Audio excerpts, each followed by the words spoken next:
Imagine stepping into a world where life is cheap, danger is constant, and survival is never guaranteed. Where your mornings begin with the cold biting your bones, your hands blistered from labor, and your stomach growling with hunger. This is not a tale of chivalry or heroism. This is medieval England, a world where the average person was neither a shining knight nor a noble lady draped in silk, but a peasant, bound by circumstance and labor, struggling each day to simply exist. Comfort was a fleeting dream, extinguished the moment the first cold night arrived. Wealth was as unattainable as the stars above a lord's castle, and war, far from the cinematic spectacle we imagine, was not a stage for glory, but a grim and deadly obligation. From birth, your life was predetermined. A peasant born into poverty knew the harsh reality of cycles they could rarely escape. War did not promise riches or honor. Instead, it offered relentless hardship, a daily dance with danger that could end your life at any moment. Mistakes were not paid for with fines, but with your very existence. No one watched over you. No one safeguarded your back. Unlike a modern soldier, your fate was unwritten and precarious, hinging on sheer luck and grim perseverance. And yet the crown demanded your service. When conscription swept across medieval England, it was not heralded with trumpets and fanfare. There were no stirring speeches, no calls to glory. It was a cold, bureaucratic inevitability. People did not volunteer for valor. They were compelled by necessity, fear, and survival. The battlefield was a workplace, harsh and unforgiving, where the only remuneration might keep your family from starving. A farmer barely making ends meet saw military service as his lifeline. Recruiters painted campaigns as lucrative adventures, promising spoils and easy conquest. But those promises crumbled under the weight of reality. Soldiers left their homes, their fields, and their families to face death or crippling injury, all while knowing their absence could mean famine at home. Even the king's power had limits. The feudal system, rigid yet binding, dictated who must serve, for how long, and under what conditions. A vassal received land in exchange for military service. Failure to supply soldiers could cost a lord his lands, creating a strict hierarchy where obligations were as real as the blade of a sword. 40 days of service per year was a typical expectation. A short campaign, a siege, a taste of the battlefield.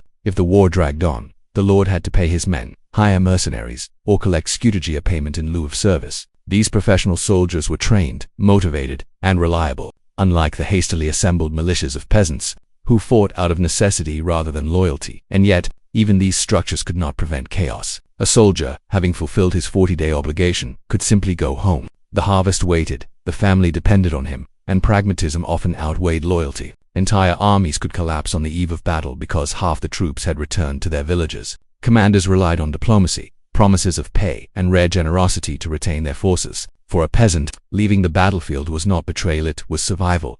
The equipment of a medieval soldier was as uneven as the social structure itself. Knights could afford steel armor, intricate chainmail, and swords worth the price of a modern car. A common foot soldier, however, had little more than a gambesuna padded jacket of linen and wool or an improvised weapon, sometimes a repurposed farming tool. Helmets offered limited protection, leaving the face and neck exposed, while shields were makeshift and weapons were prone to breaking. Every battle was a gamble. Survival depended more on fortune than skill or gear, yet equipment was only half the danger. Money was always fleeting. A soldier's pay could vanish instantly to repay debts for weapons, armor repairs, provisions, or loans from opportunistic merchants. Many soldiers went into service already indebted, and campaigns often worsened their financial entanglements. Even after surviving war, their payments barely cleared their obligations. Life after battle was a relentless struggle, a vicious cycle of debt and desperation. Some could hire substitutes to fulfill service obligations, but only the wealthy had such options. The poor fought, not for honor, but for the chance to feed their families, often dying in the process, while rich knights sent mercenaries in their stead.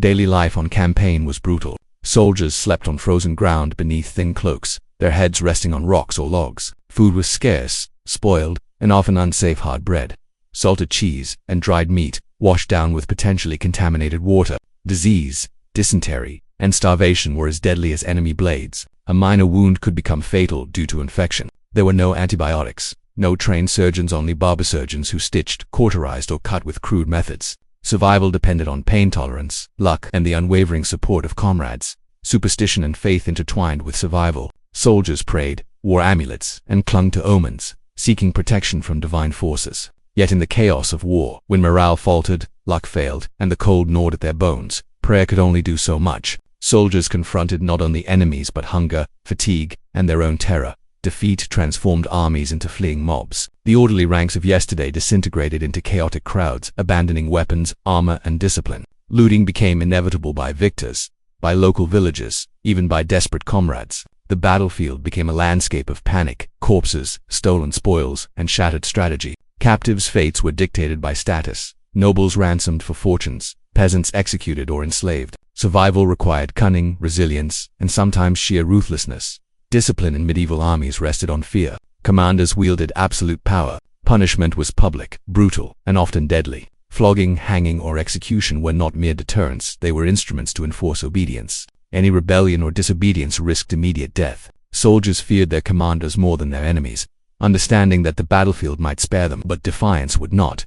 When wars ended, there were no pensions, no government aid. Soldiers returned home often destitute, wounded, or orphaned by conflict. Vagrancy, crime, and exploitation awaited them. Former warriors, skilled in combat but stripped of security, became bandits or were consumed by hunger and disease. For the survivors, war was an unending trial, one that began with the king's call and continued long after the battlefield fell silent. This was medieval England, a world of relentless struggle, where honor was rare and survival came at the cost of unimaginable hardship. Ordinary people were pawns in the game of kings, their lives dictated by duty, debt, and the merciless logic of survival. And yet, despite all they endured, faced the horrors of war, the cruelty of society, and the uncertainty of each day, their stories are not of glory but of human resilience, sacrifice, and the grim poetry of survival against the odds. Could you have survived a single campaign in this harsh, unforgiving world? Could you have faced starvation, disease, brutal punishment, and the ceaseless threat of death while your family depended on your return? Perhaps, but survival came at a price higher than most of us today can imagine. This was not a time for heroes, it was a time for endurance, and for the unflinching courage to face a world that offered nothing freely.